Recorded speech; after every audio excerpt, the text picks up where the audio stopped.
Right, the light is not so good in here. While I'm deciding on whether to get a new diary here or not, which I'm very likely going to, and this is my Moleskine 18-month pocket diary, and I like the 18-month ones. Well, I did like the 18-month ones because in my last job we had a calendar year, not calendar year, financial year that started Q1 in April. So it meant that we were planning stuff into Q4, which was January, February, March the following year. And an 18-month diary meant that I didn't have to start a new diary just for Q4. So what I was typically doing was starting in July. I know this sounds a little bit weird now, but I was starting in July, which I guess is Q2 or 3, Q2, and then going forward. But it just meant I was changing my calendar, my diary over in the middle of the year rather than like in December. And I don't know whether it's the right or wrong thing to do, but it's how I worked the last couple of years. I may just go to a normal January to December, we'll see. But in the meantime, this is a video that I've kind of wanted to make for a little while. In my day-to-day stuff at work, I tend to use these kind of free notepads that I pick up at exhibitions and trade fairs. So I've got invariably quite a few of these lying around, and I pick them up because I like an A5 for my my desk pad, and often they come with a pen as well, and they obviously have a pen loop and stuff. These are really quite handy. So this one I've nearly finished. Excuse me. I tend to go through them every kind of 3 months or so. I don't know how many pages are in these. There's probably about 100 pages in them, 80 pages maybe, something like that. And so I tend to go through them every 3 months. And yeah, and this one's just about done. So what I thought I'd do as a special treat was I'd set this one up to show you how I use one of these.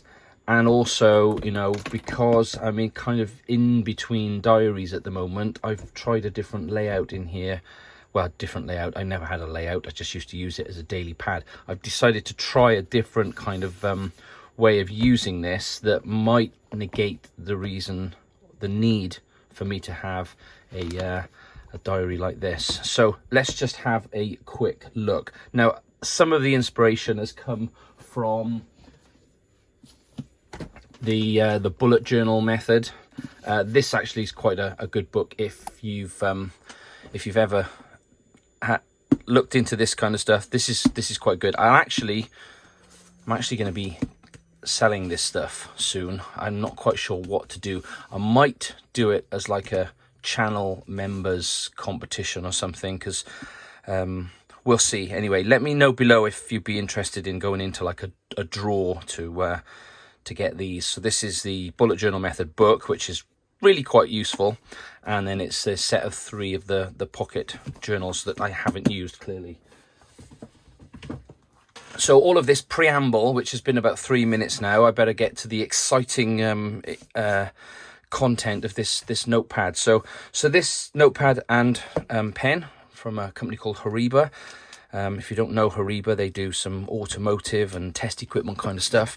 It's totally irrelevant to this video, but I quite like this design on the front here. I'm assuming the design relates to these words, which I can't read because of the black on black there. What does it say?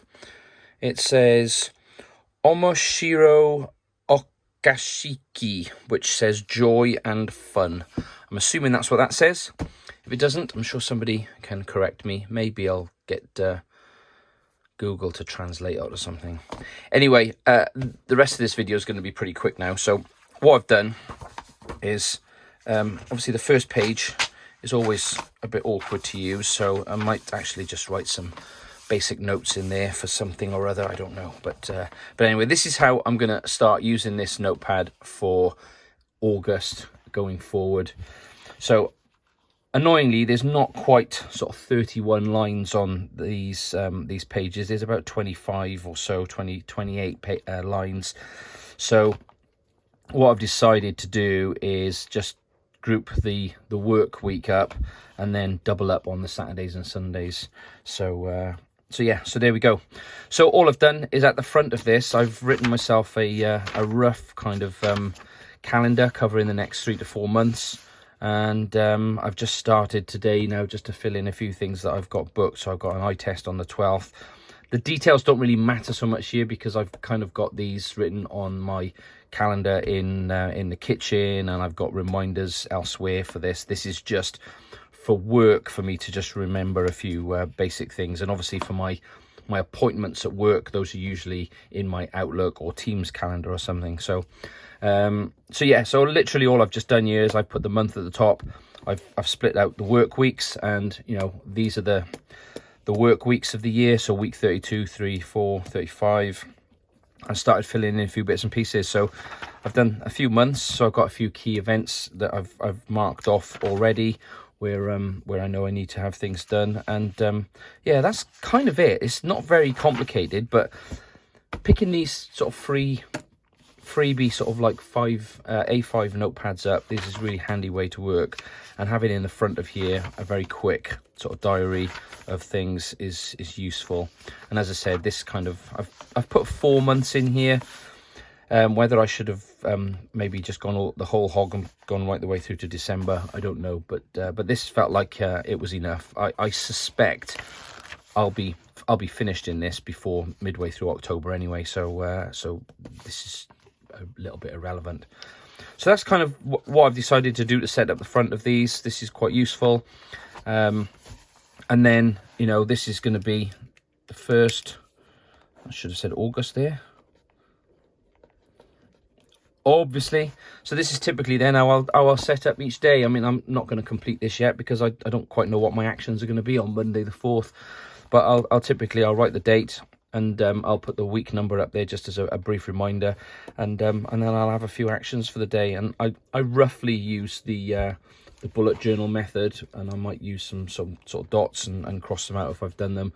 I might just scribble them out when they're completed as well. It's not really very scientific here, but this is kind of all I do. I might also at the beginning of the week write the exchange rate that we're using for euros or dollars at the top of the page. And that's kind of it really. And what I'll do throughout the day is make some very rough notes on here. If I have like a meeting or something, or like some training, I might write on this page. But I tend to just use this page for my sort of to-do. I won't fill this in until I finished it, because I may have multiple things that I go through that day, and then just start afresh every day with the date, a few things that I need to do, and then then ultimately these 2 pages here is a kind of a picture of what I've achieved that day. Obviously at work we've got things like a CRM and a database where we put other notes, so this is just very, very quickly for capturing a few bits and pieces. What I have done is, if I've got a meeting of some description, I may end up using the back of this for meeting notes as well, rather than interfere what I'm doing at the front. So yeah, so you know, if you work in a sort of, you know, professional environment and you do this kind of stuff, you know, make the most of these free notepads that are given out. You know, a good hardback notepad like this can cost you 10, 15, 20 pounds depending on you know, where you buy them from. And I actually can't fault these at all. Why not, you know? So that one's all set up ready for August, which is only a few days away really, and we'll crack on with that one soon. Hope you found this interesting. If you did, then you know, leave some comments below, let me know. I'm thinking of doing a membership thing on this channel, and also I've been doing some sketching as well. I mean, this channel's just all gonna be about stuff that I do with paper really. Maybe I'll change the name of the channel, I don't know, but just sketched this while I was in the garden last night, and you probably can't quite tell, but this is some watercolor on here. Yeah, let me know if you're interested in this kind of stuff as well. But there we go. That's how I set up my day planner for work, and spit on it while I'm at it.